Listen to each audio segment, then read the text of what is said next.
আসসালামু আলাইকুম। Hello everyone, আবারও ফিরে এলাম নতুন আরেকটি রেসিপি নিয়ে। তৈরি করে দেখাবো পাউরুটি দিয়ে খুবই মজাদার গোলাপজাম মিষ্টি। আশা করি আমার আজকের এই ভিন্নধর্মী গোলাপজাম মিষ্টিটি আপনাদের কাছে অনেক ভালো লাগবে। ভালো লাগলে ভিডিওতে একটা লাইক দিবেন আর প্লিজ আমার চ্যানেলটি সাবস্ক্রাইব করে আমার পাশেই থাকবেন। তো চলুন শুরু করা যাক তাহলে।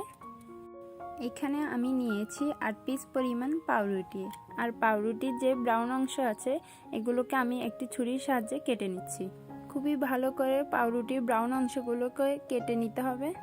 তারপর আমি এই পাউরুটিগুলোকে ছোট ছোট টুকরো করে ব্লেন্ড করে নিচ্ছি। আপনারা চাইলে ব্লেন্ড নাও করতে পারেন, কোনো সমস্যা নেই।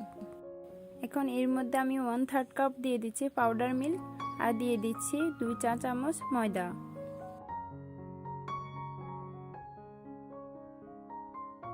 এখন এর মধ্যে অল্প অল্প দুধ অ্যাড করে আমি একটা সফট ডো তৈরি করে নিব। ভালো করে মিশিয়ে নিতে হবে। খেয়াল রাখবেন এর মধ্যে যাতে কোনো লাম্পস না থাকে। একদম স্মুথভাবে ডোটাকে তৈরি করতে হবে।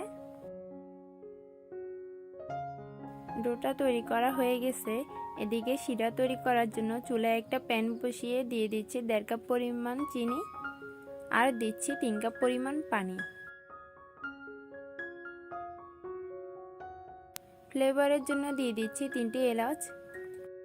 1.5 কাপ পরিমাণ চিনির জন্য আমি এখানে 3 কাপ পরিমাণ পানি দিয়েছি। এখন একটা নাড়ানির সাহায্যে নেড়ে দিচ্ছি আর অপেক্ষা করব বলক আসা পর্যন্ত। শিরাতে বলক এসে গেছে। আমি চুলার আঁচটাকে মিডিয়ামে রেখেছি আর এখন মিডিয়ামে রেখে আমি শিরাটাকে একটু ঘন করে নিচ্ছি। তারপর হাতের মধ্যে একটু ঘি লাগিয়ে নিচ্ছি। এখন এখান থেকে অল্প অল্প করে ডো নিয়ে আমি মিষ্টির শেপ দেব। আপনারা ছোট বড় যেভাবে খুশি সেভাবে তৈরি করতে পারেন। আমি এভাবে বল শেপে সবগুলো মিষ্টি তৈরি করে নিচ্ছি। খেয়াল রাখবেন মিষ্টির গায়ে যাতে কোনো ধরনের ফাটল না থাকে।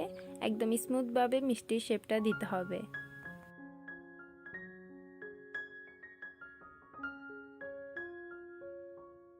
এরকমই স্মুথভাবে আমি প্রতিটা মিষ্টি একইভাবে তৈরি করে নিব। ভাজার জন্য নিচ্ছি পর্যাপ্ত পরিমাণ সয়াবিন তেল আর আমি তেলটাকে মিডিয়াম হিটে গরম করে নিচ্ছি। যখন তেলটা হালকা গরম হয়ে গেছে তখন আমি তেলের মধ্যে একটা একটা করে মিষ্টিগুলো দিয়ে দিচ্ছি।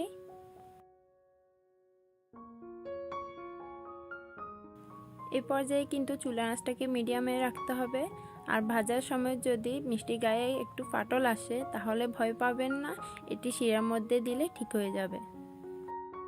মিষ্টিগুলোকে আমি নেড়ে চেড়ে ভালো করে লালচে গোল্ডেন কালার আসার আগ পর্যন্ত আমি মিষ্টিগুলোকে ভেজে নিচ্ছি। মিষ্টিগুলোতে আমার লালচে গোল্ডেন কালার চলে এসেছে।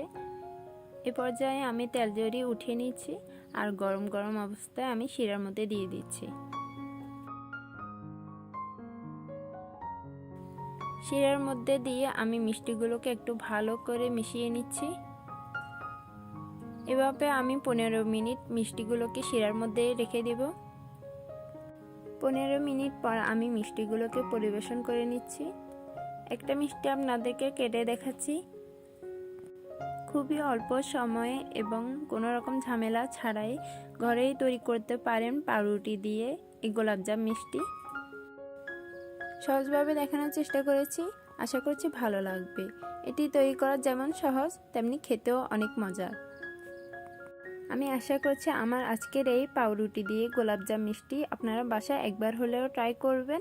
ভিডিওটি যদি ভালো লেগে থাকে তাহলে প্লিজ ভিডিওতে একটা লাইক দেবেন। এতক্ষণ পর্যন্ত সাথে থাকার জন্য অনেক অনেক ধন্যবাদ। তাহলে আজকে এই পর্যন্তই।